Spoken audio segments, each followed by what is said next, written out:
പാകിസ്ഥാന്റെ military general കഴിഞ്ഞ ദിവസം എത്ര ഭയത്തോടെയാണ് സംസാരിച്ചത് എന്ന് നമ്മൾ കണ്ടു.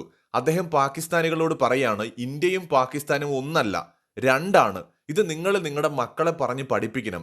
നമ്മുടെ പൂർവികരെ ഒരുപാട് കഷ്ടപ്പെട്ടാണ് പാകിസ്ഥാനെ ഉണ്ടാക്കിയത്. ഹിന്ദുക്കളും മുസ്ലിങ്ങളും ഒരുപോലെയല്ല. നമ്മളും അവരും തമ്മിൽ ഒരുപാട് വ്യത്യാസമുണ്ട്.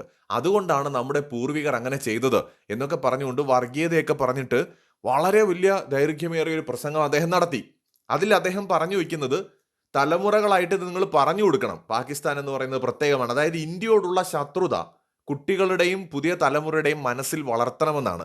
അങ്ങനെ അദ്ദേഹം പറയാൻ കാരണം, പുതിയ തലമുറ ഈ ഇന്റർനെറ്റ് സോഷ്യൽ മീഡിയ കാലഘട്ടത്തിൽ സത്യം തിരിച്ചറിയാൻ എളുപ്പമാണ്. വിരൽ തുമ്പിൽ സത്യം അറിയാം. പണ്ട് പാകിസ്ഥാൻ പറഞ്ഞ് പ്രചരിപ്പിച്ച കള്ളങ്ങളൊക്കെ ഇന്നത്തെ പാകിസ്ഥാനിലെ തലമുറയിൽപ്പെട്ടവർക്കറിയാം. വിഭജനം നടന്നില്ലായിരുന്നെങ്കിൽ ഒരു വലിയ ശക്തിയായിട്ട് തങ്ങൾക്ക് മാറാൻ കഴിയുമായിരുന്നെന്നും ദാരിദ്ര്യമില്ലാത്തൊരു ജീവിതം കിട്ടുമായിരുന്നു എന്നൊക്കെ കരുതുന്ന യുവാക്കൾ ഇന്ന് പാകിസ്ഥാനിൽ ഒരുപാടുണ്ട്. അതിനു പുറമെ അവിടെ നടക്കുന്ന ആഭ്യന്തര സംഘർഷങ്ങളും. അപ്പൊ ഇതൊക്കെയാണ് അദ്ദേഹം ഇത് പറയാൻ കാരണം. പാകിസ്ഥാനെ കാത്തിരിക്കുന്നത് വിഭജനം തന്നെയാണ്. അതായത് ഈ വിഘടനവാദം എല്ലാ രാജ്യത്തുമുണ്ട്, നമ്മുടെ ഇന്ത്യയിൽ പോലും ഉണ്ട്. തമിഴ്നാട് സ്വതന്ത്ര രാജ്യമാകാനൊക്കെ ആഗ്രഹിക്കുന്ന എല്ലാവർക്കും അറിയാം. പക്ഷേ ഇന്ത്യയും പാകിസ്ഥാനും തമ്മിൽ ഒരുപാട് വ്യത്യാസങ്ങളുണ്ട്. ഇന്ത്യ എന്ന് പറയുന്നത് വളരെ ശക്തമായ ഒരു ഭരണഘടനയുള്ള, കൃത്യമായ ഭരണ സംവിധാനങ്ങളുള്ള ഒരു രാജ്യമാണ്. എന്ന് വെച്ചാൽ പുറത്തു നിന്നുള്ള ശക്തികൾക്ക് വളരെ പരിമിതമായി മാത്രമേ ഇന്ത്യയിൽ ഇടപെടാൻ കഴിയുകയുള്ളൂ. രണ്ടാമത്തെ കാര്യം, ഇന്ത്യയിലെ നിയമ സംവിധാനങ്ങൾ വളരെ സ്ട്രോങ് ആണ്. ഇനിയിപ്പോ ഏതെങ്കിലും ഒരു സ്റ്റേറ്റ് സ്വതന്ത്രമാകാൻ ആഗ്രഹിച്ചാൽ നമ്മുടെ സൈന്യം വളരെ പവർഫുൾ ആണ്. ഇതിനെയൊക്കെ ഡീൽ ചെയ്യാൻ പറ്റുന്ന നിലയിൽ ഒരു പവർഫുൾ ആയിട്ടുള്ള രാജ്യമാണ് ഇന്ത്യ. മണിപ്പൂർ ഉൾപ്പെടെ പല വടക്കിഴക്കൻ സംസ്ഥാനങ്ങളിലും വിഘടനവാദമുണ്ട്. അതൊന്നും വിജയം കാണാത്തത് ഇന്ത്യ അത്രയും പവർഫുൾ ആയിട്ടുള്ള ഒരു രാജ്യമായതുകൊണ്ടാണ്. അപ്പോൾ ഇന്ത്യയുടെ സാഹചര്യങ്ങളെയും പാകിസ്ഥാനെ നമുക്ക് കമ്പയർ ചെയ്യാൻ പറ്റില്ല. കാരണം വിഘടനവാദം ഇന്ത്യയിലുമുണ്ട്. അതുകൊണ്ടാണ് ഞാൻ എടുത്തത് പറയാൻ കാരണം. പക്ഷെ പാകിസ്ഥാനിലെ വിഘടനവാദത്തിന് കുറെ കൂടി ചരിത്രപരമായ വസ്തുതകൾ കൂടി അതിന്റെ ഒപ്പം നമ്മൾ കാണണം. ബലൂചിസ്ഥാനിലെ വിഘടനവാദം എന്തുകൊണ്ടുണ്ടായെന്ന് ചോദിച്ചാൽ, പാകിസ്ഥാൻ നിർബന്ധമായി പിടിച്ചെടുത്തതാണ് ബലൂചിസ്ഥാൻ പാകിസ്ഥാൻ യൂണിയനിൽ ചേർന്നതല്ല. ബലൂചിസ്ഥാനിലെ ജനങ്ങൾക്ക് സെപ്പറേറ്റ് ആയിട്ടുള്ള ഒരു കൾച്ചർ ഉണ്ട്. ഈ ബലൂജ് ജനത എന്ന് പറയുന്നത് പാകിസ്ഥാനിൽ മാത്രമല്ല, അവർ അഫ്ഗാനിസ്ഥാനിലുണ്ട്, അവർ ഇറാനിലുണ്ട്. അപ്പോൾ ഈ ബലൂജ് ജനത ഇങ്ങനെ സ്പ്രെഡായി കിടക്കുകയാണ്. അവർക്ക് അവരുടേതായ ഒരു കൾച്ചർ ഉണ്ട്. അവർ ഇന്ത്യൻ യൂണിയനിൽ വേണമെങ്കിൽ ചേരാം, എന്നാലും പാകിസ്ഥാനിൽ ചേരാൻ തയ്യാറല്ല എന്ന് പറഞ്ഞ മനുഷ്യരാണ്. അപ്പൊ അവരെ പാകിസ്ഥാൻ ബലപ്രയോഗത്തിലൂടെയാണ് അവരുടേതാക്കി മാറ്റിയത്. അന്ന് തൊട്ട് നിലനിൽക്കുന്ന വിഘടനവാദമാണ് അവിടെ. അത് ഇന്നും അവസാനിച്ചിട്ടില്ല. അതിനെ കൈകാര്യം ചെയ്യാൻ പാകിസ്ഥാന് കഴിഞ്ഞില്ല എന്നുള്ളതാണ് ശരി. ബലപ്രയോഗത്തിലൂടെയൊക്കെ ഇന്ത്യയും ഹൈദരാബാദിനെ അങ്ങനെയാണല്ലോ നമ്മുടെ ഇന്ത്യൻ യൂണിയന്റെ ഭാഗമാക്കിയത്. അപ്പോൾ അതൊക്കെ ഇന്ത്യയിലും ഉണ്ടായിട്ടുണ്ട്. പക്ഷേ അവിടെയുള്ള മനുഷ്യരെ കൂടെ നിർത്താൻ കഴിയണമായിരുന്നു. അവർക്ക് മനസ്സിലാവണം ഈ രാജ്യം അവരുടേതാണെന്ന് അവർക്ക് ബോധ്യപ്പെടണം. ഹൈദരാബാദിൽ ആർക്കും ആ സംശയമില്ല, അവർ ഇന്ത്യക്കാർ തന്നെയാണ്. എന്നാൽ ബലൂജ് ജനത പാകിസ്ഥാനികളല്ല എന്ന് പറയുന്നവരാണ്. അവർ പാകിസ്ഥാൻ എന്ന രാജ്യത്തിന്റെ ദേശീയ ബോധത്തിന് പുറത്താണ്. ഇന്ത്യയിലെ കശ്മീരികൾ പണ്ട് അങ്ങനെയായിരുന്നു. പക്ഷെ ഇന്ത്യ ഗവൺമെന്റ് എന്താണ് ചെയ്യുന്നത് ശ്രദ്ധിക്കൂ. കാശ്മീരിലെ ജനതയെ അവർക്ക് തന്നെ അവർ സമ്മതിക്കുകയാണ്, അവർ ഇന്ത്യൻസ് ആണ്. പണ്ട് അങ്ങനെയല്ല. കശ്മീരികൾ പ്രത്യേകിച്ച് ഒരു വിഭാഗമായിട്ട് അവർ ജീവിച്ചിരുന്നവരാണ്. എന്നാൽ ഇന്നത്തെ കശ്മീരിലെ യുവതയും ഒരു വലിയ വിഭാഗം ജനതയും ഇന്ത്യൻ ദേശീയ ബോധത്തോടൊപ്പം ചേർന്ന് നിന്നു കഴിഞ്ഞു, അതിനോട് ഇഴുകി ചേർന്ന് കഴിഞ്ഞു. വളരെ കുറച്ചു മാത്രമേ ഇന്ന് കശ്മീരിൽ വിഘടനവാദമുള്ളൂ. പക്ഷെ ബലൂജ് ജനത മുഴുവൻ പാകിസ്ഥാന് എതിരാണ്. അതുകൊണ്ടാണ് വിഭജനം ഉണ്ടാകുമെന്ന് നമ്മൾ ഈ പറഞ്ഞുകൊണ്ടേയിരിക്കുന്നത്. പിന്നെ ഞാൻ കണ്ടു കേട്ടോ ചില കമന്റുകൾ, ഇത് നിങ്ങൾ പറയാൻ തുടങ്ങിയിട്ട് കുറെ കാലമായില്ലേ? കുറെ കാലമൊന്നും ആയിട്ടില്ല, കുറച്ച് നാളുകളായി എന്നുള്ളത് ശരിയാണ്. ഒരു രാജ്യം വിഭജിക്കുമെന്ന് നമ്മളൊരു അഭിപ്രായം പറഞ്ഞു എന്ന് പറഞ്ഞ് നാളെ അങ്ങ് സംഭവിക്കാൻ പോകുന്നില്ല. ഒരു രാജ്യത്തെക്കുറിച്ചാണ് നമ്മൾ സംസാരിക്കുന്നത്. അതൊരു ലോങ് പ്രോസസ്സാണ്. ഫിജി എന്ന് പറയുന്ന ഒരു രാജ്യത്ത് അവിടുത്തെ ഭരണകൂടത്തെ അട്ടിമറിക്കാൻ വേണ്ടിയിട്ട് 20 വർഷക്കാലം അതിനു വേണ്ടിയിട്ട് പ്രവർത്തിച്ച ഒരു ഏജന്റിന്റെ ഒരു ഇന്റർവ്യൂ നിങ്ങൾ കണ്ടു കാണും. ഞാൻ ആ ഏജൻസിയൊന്നും ഞാൻ മെൻഷൻ ചെയ്യുന്നില്ല, അത് പറയേണ്ട കാര്യമില്ലല്ലോ. അപ്പോൾ അങ്ങനെയൊക്കെ ലോകത്ത് നടക്കും. 10, 15, 20 വർഷം വരെ നീണ്ടു നിൽക്കുന്ന വലിയ വലിയ മിഷൻസ് ആണ് ഓരോ രാജ്യത്തിന്റെയും ഏജൻസികൾ കൈകാര്യം ചെയ്യുന്നത്. നമ്മൾ വിചാരിക്കുന്ന പോലെ ഉടുപ്പ് മാറുന്ന വേഗത്തിൽ കാര്യങ്ങൾ നടക്കില്ല. ബലൂചിസ്ഥാനിലെ ബലൂജ് വിമോചന സേനയ്ക്ക് ഇന്ത്യയുടെ ഭാഗത്ത് നിന്ന് പല സപ്പോർട്ടും കിട്ടുന്നുണ്ടെന്ന ആരോപണമുണ്ട്.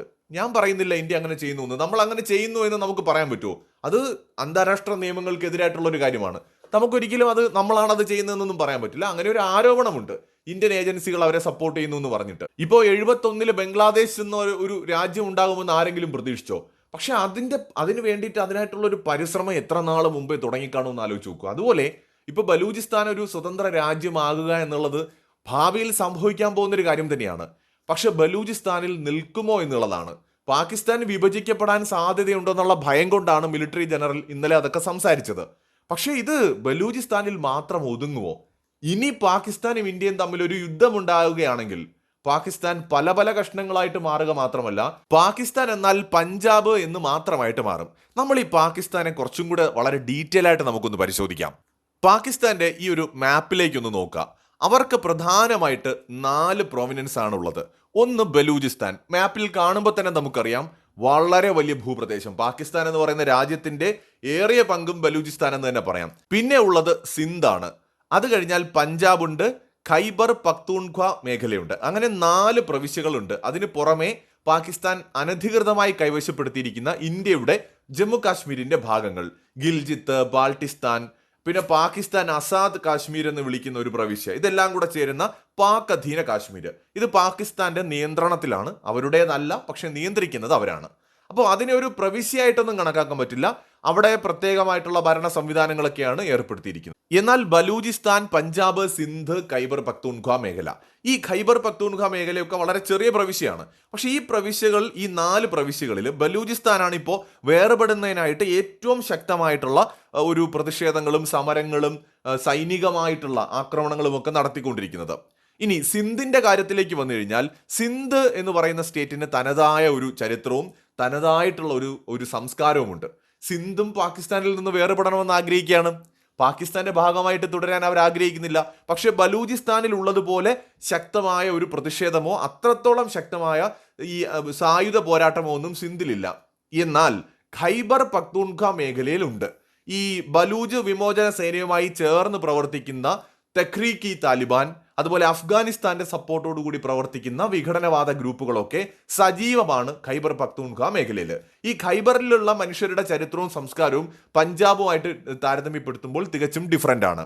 പാകിസ്ഥാന്റെ ഒരു പ്രധാനപ്പെട്ട മേഖലകളെല്ലാം കൺട്രോൾ ചെയ്യുന്നത് പഞ്ചാബ് കേന്ദ്രമായി പ്രവർത്തിക്കുന്ന ഗ്യാങ്ങുകളാണ്. അതായത് പാകിസ്ഥാനെ ഭരിക്കുന്നത് പഞ്ചാബാണെന്ന് പറയാം. അപ്പം അതുകൊണ്ട് തന്നെ മറ്റു പ്രവിശ്യകളിലുള്ളവർക്ക് വലിയ രീതിയിലുള്ള അമർഷമുണ്ട്. അവരെ പരിഗണിക്കുന്നില്ല. അവരുടെ സംസ്കാരം, അവരുടെ കൾച്ചർ, പറയുമ്പോൾ ഇസ്ലാമിക രാജ്യമൊക്കെ ആണെങ്കിലും വ്യത്യസ്തമായ കൾച്ചറുകളും വ്യത്യസ്തമായിട്ടുള്ള ജീവിത ശൈലിയുമൊക്കെയാണ് പാകിസ്ഥാനിലെ ഓരോ പ്രവിശ്യകളിൽ പോകുമ്പോഴും കാണാൻ കഴിയുന്നത്. നമ്മളിവിടെ ശ്രദ്ധിക്കേണ്ട കാര്യം, ഏതെങ്കിലും ഒരു ഘട്ടത്തിൽ ബലൂചിസ്ഥാൻ ഈ പാകിസ്ഥാനിൽ നിന്ന് വിഭജിക്കുകയാണെങ്കിൽ എഴുതി വെച്ചോളൂ, അതോടൊപ്പം ചേർന്നുകൊണ്ട് സിന്ധും ഖൈബർ പക്തൂൺഖ്വ മേഖലയും പഞ്ചാബിൽ നിന്ന് അടർന്നു മാറാനായിട്ട് പരമാവധി ശ്രമിക്കും. ഒരു പരിധിവരെ ഇന്ത്യ കൂടി സപ്പോർട്ട് ചെയ്താൽ അത് സാധ്യമാവുകയും ചെയ്യും.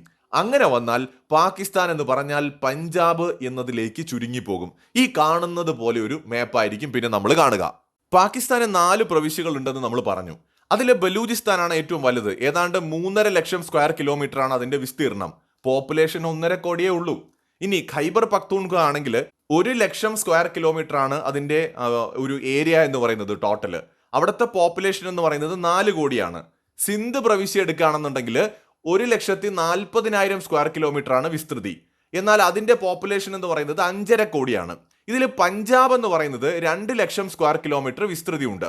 പോപ്പുലേഷൻ എന്ന് പറയുന്നത് ഏതാണ്ട് 13 കോടിയാണ്. അപ്പോൾ പാകിസ്ഥാനിലെ ഏറ്റവും പോപ്പുലേറ്റഡ് ആയിട്ടുള്ള ഒരു ഏരിയ എന്ന് പറയുന്നത് പഞ്ചാബാണ്.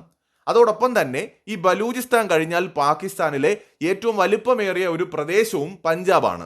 മറ്റൊരു തരത്തിൽ പറഞ്ഞാൽ പാകിസ്ഥാൻ എന്ന് പറയുന്ന രാജ്യത്തിന്റെ ഭരണം കൈയാളുന്നത് പഞ്ചാബികളാണ്. ഇപ്പൊ പാകിസ്ഥാനിലെ എത്നിക് ഗ്രൂപ്പുകൾ എടുക്കാം. നമ്മളിത് മുസ്ലിംസ് ആണ് എല്ലാവരും എന്നാണ് പൊതുവെ പറയുന്നത്. പാകിസ്ഥാനിലെ ടോട്ടൽ പോപ്പുലേഷൻ എടുക്കുമ്പോൾ 96.3% മുസ്ലിങ്ങളാണ്. ഏതാണ്ട് 23 കോടിയോളം പേര്. ഏതാണ്ട് 2.1% ഹിന്ദുക്കളുണ്ട്, ഒരു 50 ലക്ഷത്തോളം പേര്. ക്രിസ്ത്യൻസ് ഒരു 1.3% പേര്. അഹമ്മദിയ എന്ന് പറയുന്ന വിഭാഗം ഒരു 0.07% പേര്. സിഖുകൾ, അതോടൊപ്പം തന്നെ ബുദ്ധിസ്റ്റുകൾ എല്ലാം കൂടെ ഒരു 72,000 പേര് ആകെ ടോട്ടൽ അവിടെ ഉണ്ടാവും. മെജോറിറ്റി മുസ്ലിങ്ങളാണെങ്കിലും ഈ പാകിസ്ഥാനിലെ രാഷ്ട്രീയം നമ്മൾ പരിശോധിച്ചാൽ അവിടെ പഞ്ചാബികളാണ് വളരെ പവർഫുൾ എന്ന് പറയുന്നത്. ടോട്ടൽ പാകിസ്ഥാൻ പോപ്പുലേഷനിൽ എത്നിക് ഗ്രൂപ്പുകൾ ഓരോന്നായി നോക്കുമ്പോൾ പഞ്ചാബികൾ 44.7% ഉണ്ട്. പഷ്തൂൺ വിഭാഗക്കാര് 15.4%, സിന്ധി വിഭാഗക്കാര് 14.1%, അതോടൊപ്പം തന്നെ ഈ ബലൂച്ച് വിഭാഗക്കാര് 3.6%. ഇങ്ങനെയൊക്കെയാണ് പാകിസ്ഥാന്റെ ടോട്ടൽ പോപ്പുലേഷനിൽ എത്നിക് ഗ്രൂപ്പുകൾ വരുന്നത്. അതിൽ സിന്ധി വിഭാഗക്കാരാണ് സിന്ധ് പ്രവിശ്യയിലുള്ളത്. അവരാണ് ഈ ഒരു പാകിസ്ഥാനിൽ നിന്ന് അല്ലെങ്കിൽ പഞ്ചാബികൾ ഭരിക്കുന്ന പാകിസ്ഥാനിൽ നിന്ന് സ്വാതന്ത്ര്യം ആഗ്രഹിക്കുന്ന വിഭാഗക്കാര്. പഷ്തൂൺ വിഭാഗക്കാരാണ് ഈ ഖൈബർ പക്തൂൺഖ്വ മേഖലയിലുള്ളത്. അവർ 15% പേരുണ്ട്. അവരാണ് ഈ പറയുന്ന ഖൈബർ പക്തൂൺഖ്വ മേഖലയുടെ സ്വാതന്ത്ര്യം ആഗ്രഹിക്കുന്നത്. കാരണം ഈ 44.7% വരുന്ന പഞ്ചാബികളുടെ കയ്യിലാണ് പൂർണ്ണമായും മുഴുവൻ പാകിസ്ഥാനും ഇരിക്കുന്നത്. ഇതില് അസംതൃപ്തരായിട്ടുള്ള ആൾക്കാരാണ് മേൽപ്പറഞ്ഞ എത്നിക് ഗ്രൂപ്പുകൾ. അതുകൊണ്ടാണ് പാകിസ്ഥാൻ പല പീസുകളായിട്ട് മാറുമെന്ന് നമ്മൾ പറഞ്ഞുകൊണ്ടിരിക്കുന്നത്. ഈ ബലൂചിസ്ഥാനും പഷ്തൂണുകളും തമ്മിൽ ഒരു സഖ്യമുണ്ട്. കാരണം ബലൂചിസ്ഥാനില് പഷ്തൂൺ വിഭാഗക്കാരുമുണ്ട്. ഖൈബർ പക്തൂൺഖ്വയും ബലൂചിസ്ഥാനും തമ്മിൽ അടുത്തടുത്ത അതിർത്തി പങ്കിടുന്ന 2 സ്റ്റേറ്റുകളാണ്. അത് 2 സ്റ്റേറ്റുകളും ഈ അഫ്ഗാനിസ്ഥാനുമായിട്ട് കണക്റ്റഡ് ആണ്. മാത്രമല്ല ഈ ഇറാന്റെ സപ്പോർട്ടുമുണ്ട്. ഈ ബലൂജുകളും ഈ ഖൈബർ പക്തൂൺഖ്വ മേഖലയിലുള്ള പഷ്തൂണുകളും തമ്മിൽ ഒരു സഖ്യം ഉണ്ടാവുന്നുണ്ട്. ഈ സഖ്യം കൂടുതൽ ശക്തമാവുകയാണെങ്കിൽ ഈ 2 പ്രവിശ്യകളും ഒന്നിച്ച് പാകിസ്ഥാനിൽ നിന്ന് സ്വാതന്ത്ര്യം നേടി പോകാനുള്ള സാധ്യത വളരെ കൂടുതലാണ്. അങ്ങനെ വന്നാൽ സിന്ധുകളും തീർച്ചയായിട്ടും ബലൂജുകളുമായും പഷ്തൂണുകളുമായും കൈകൊടുക്കും.